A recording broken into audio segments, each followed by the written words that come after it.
Hey everybody, it's Kendra. Welcome to my channel if you're new, and welcome back if you've been here before. So my video today is going to be a kombucha / June video, and it seems like a really simple topic, but I've had a lot of people ask questions about this. I've had comments about this on a lot of videos, and that is, how often should I be cleaning my June or kombucha vessel? How do I do it, etc. So I wanted to just do a quick video and show you how, like my whole process, what I do to, save some culture and some starter liquid, and then wash the whole shebang, and then how to restart it. It's very, very simple. But yeah, I wanted to address this. So anyway, how often should you be doing this? Well, you should probably be doing it more often than I do. I generally do it maybe every 4 or 5 months. I would say if you're sticking to a schedule, first of all, at least twice a year, but I would say even more like 3 or 4 times per year. Every like 3-4 months. I think I'm probably at about 5. Yeah, I'd say I'm about 5 months. We'll find out. If you've seen any of my brewing videos in the past, you'll know that I put a piece of masking tape with the date. Like every time I brew, I write that day's date and I put it on there. I never peel those off until I actually clean the vessel. So generally, you're gonna see in a second, I'm gonna show you the vessel and everything.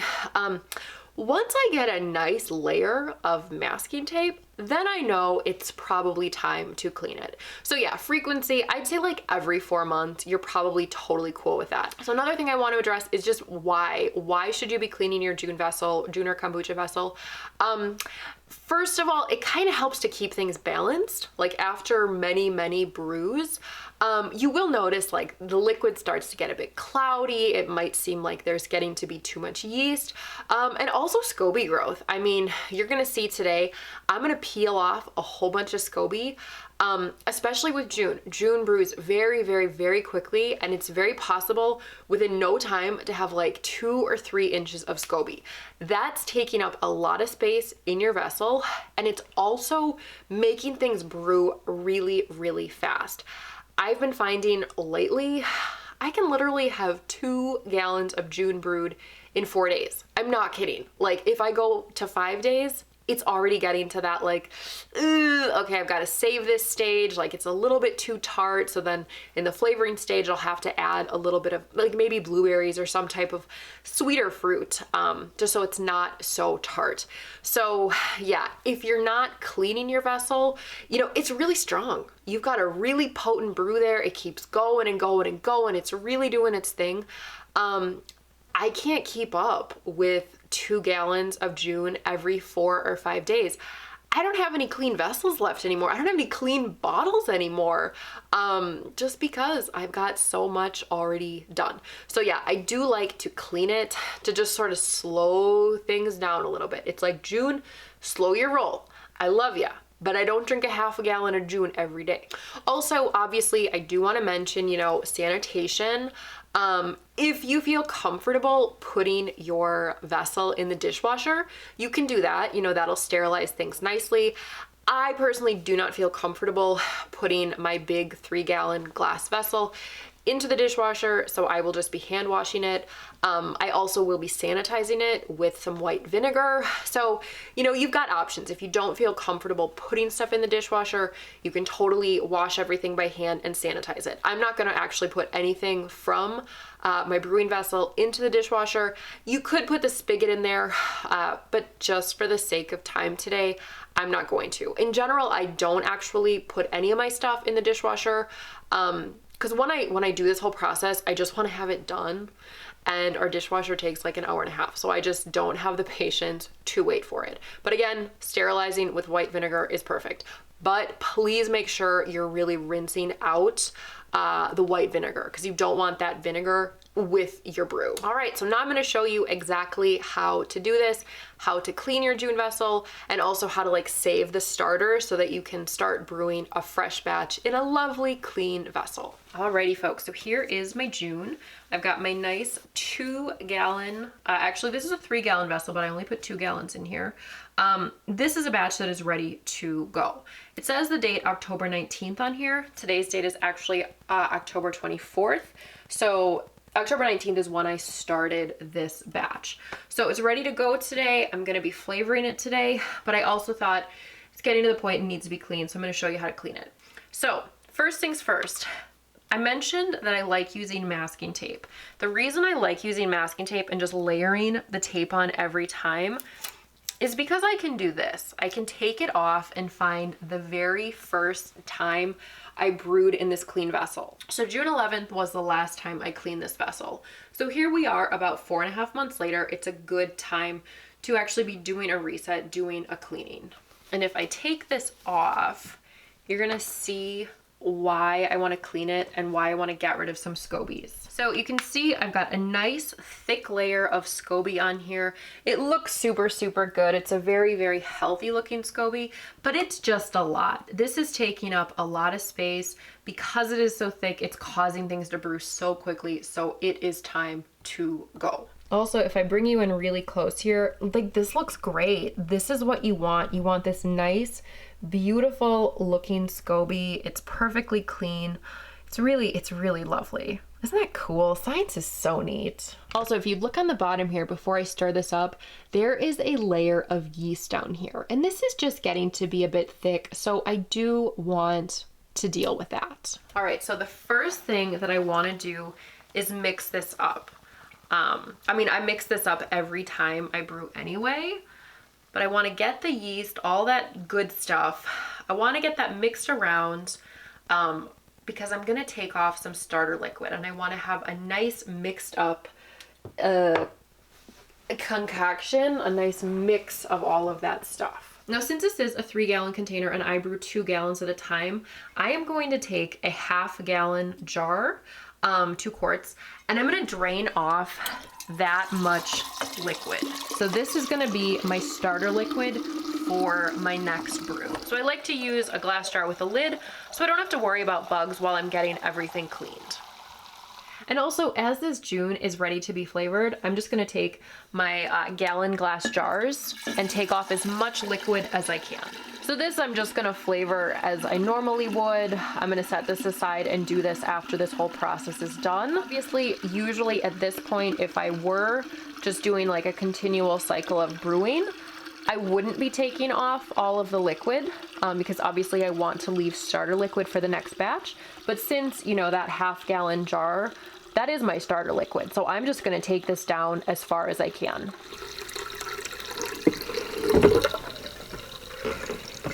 I made 2 things of June. I'm going to flavor that, bottle that as normal, do my own thing. This is my starter liquid for my next batch, but now I need to save some SCOBY. So I'm going to be putting my SCOBY into a glass container with a plastic lid.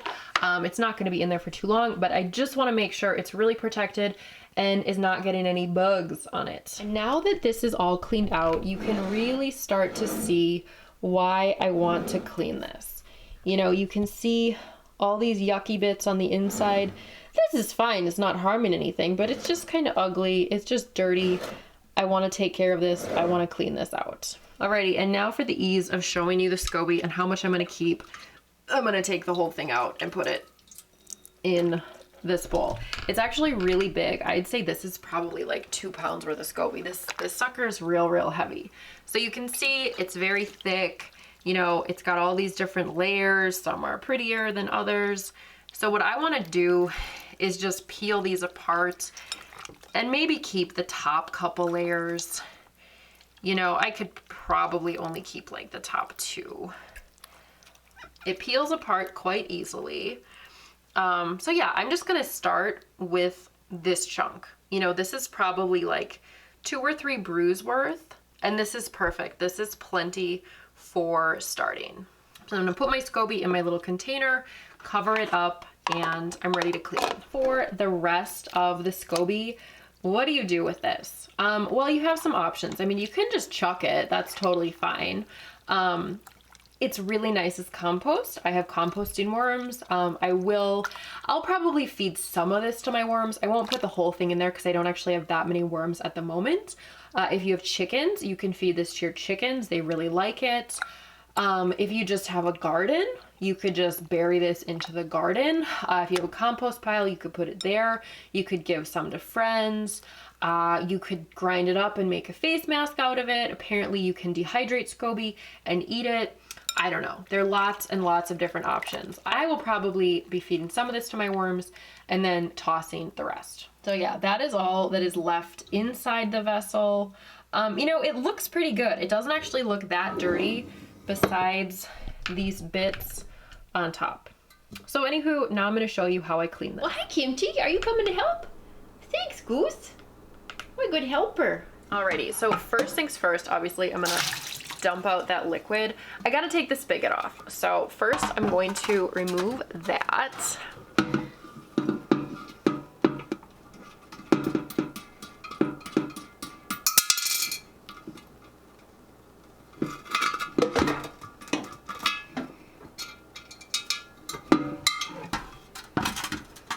All right, so I've got the spigot off. I'm gonna actually take these little bits apart too. I want everything that can be separated to be separated. All right, so I've got all my spigot pieces here. I'm gonna put some hot water in here and let them soak. Hot water and vinegar. So this is just gonna help get any sort of yucky grime off of these. And also our water has a lot of calcium in it. So if there is calcium stuck on the spigot, I really just want to get that off. So I'm just gonna let this sit, soak, do its thing. Obviously I'm gonna peel off this. I do not peel off the thermometers. The adhesive on that is pretty strong, so I generally just don't even bother with that. And then basically I would just wash as you would normally wash something. I'm gonna use hot water. I've got a brand new sponge here. Just gonna rinse out some of this stuff first. And then I'm gonna use some soap, some elbow grease, a new sponge, and just really, really clean this well. Oh, it's gonna be so beautiful not having all of this gunky dried on stuff here. Oh, it already looks so much better. Also, you wanna make sure that you get on the outside as well. Sometimes when you're pouring tea in, it can drip. You just wanna get everything as clean as possible. I must have been very messy. I keep seeing a lot of like brown stuff on the edges here. Must have been in a rush brewing my June. And I'm really just using like the scrubby side of this sponge just to really get all that stuff off. All those dried on bits. Again, if you do feel comfortable putting your vessel into the dishwasher, that's fine. But I still would recommend giving it a proper scrub before you put it in, just to make sure you get off all that dried stuff. I also do like to do the bottom really well as well, just in case there was some tea that was spilled, because I have actually had a June vessel kind of glue itself to my countertop because there was sweet tea underneath it and then it dried, and you get the picture. So this is pretty good. I could just rinse this out. Just to be safe, I am gonna use more soap and do it one more time. Oh yeah, this baby looks good. And next I'm gonna rinse really, really well. You wanna be sure that you don't have any soap residue in your vessel when you're brewing, because that can just kill the bacteria and the yeast, and that kind of defeats the whole purpose of brewing June.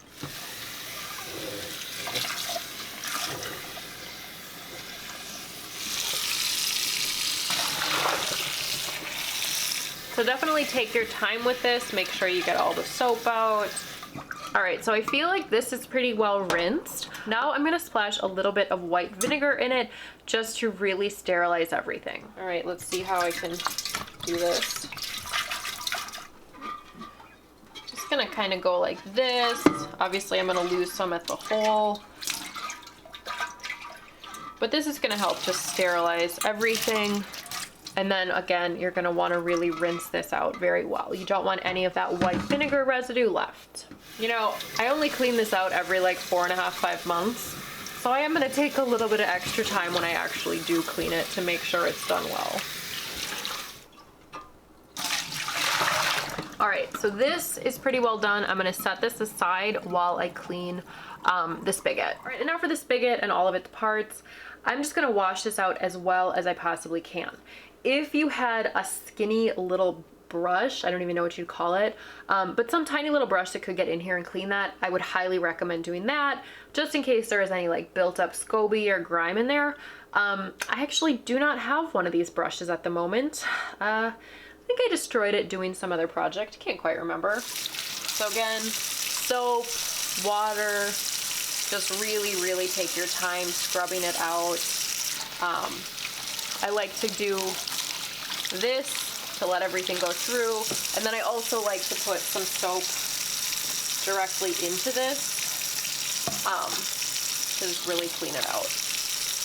And again, if you have more patience than I do, you could totally run all of the spigot parts through the dishwasher. And then all of the little individual pieces, I'm just gonna clean as well as I can with a sponge. So for my spigot, I've got 2 of these kind of silicone washers, 2 of these little dudes, and then 1, what are you, a nut? Yeah, you're considered a nut, I guess. There we go. And again, I really want to sterilize stuff, so I am gonna dump some vinegar over this. I clean up my Pyrex really well, so now I'm just doing straight vinegar.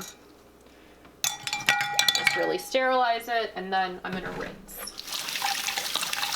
Alrighty, and now I'm gonna reassemble the spigots. I'm just gonna do this outside of the sink, and then I will rinse everything again really well in the sink, just to make sure everything is just as rinsed and as clean as it possibly can be.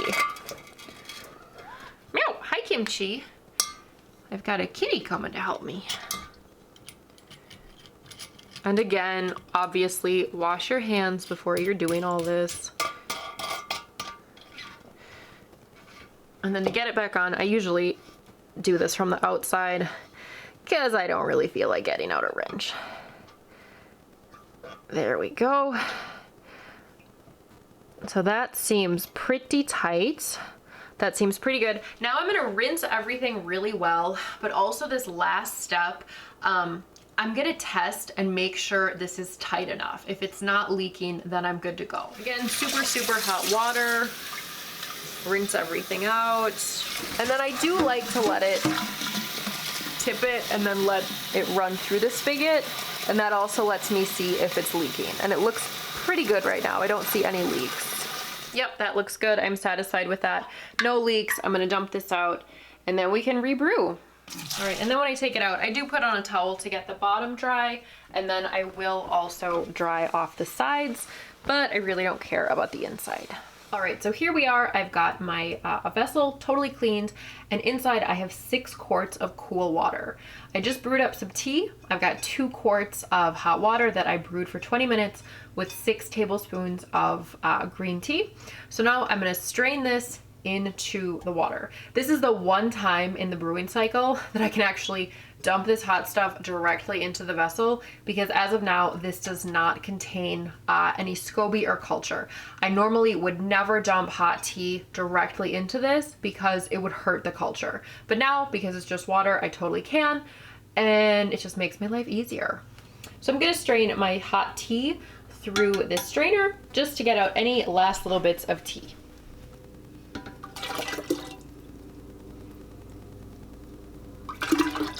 All right, and then I've got my 2 cups of honey. I'm gonna dump all this in, stir it in really well, and then I will add the culture.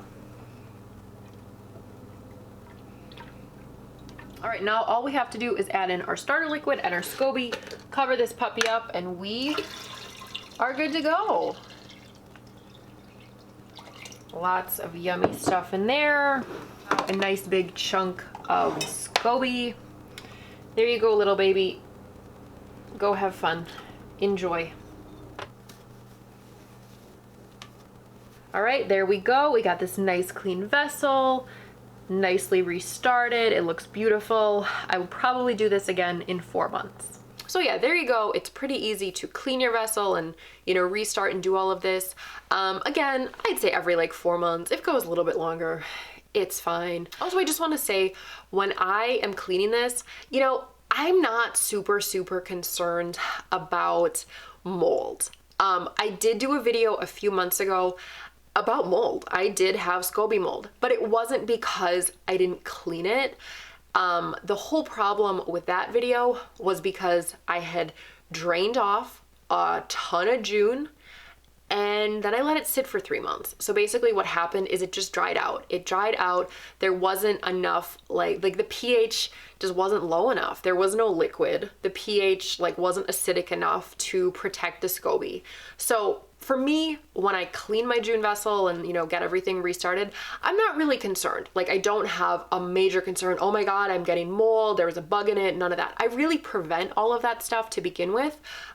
It's more so just to kind of slow things down, to restart everything, to refresh, to rebalance everything. And you know, there is like a little bit of build up on it and it just doesn't look so nice. So anyway, if you have any questions about this, please leave me a comment down below. I'm sure I'm missing things. But yeah, this is like the gist of how to clean your brewing vessel. So anyway, thank you so much for watching. Like, comment, subscribe, and I'll see you in my next video.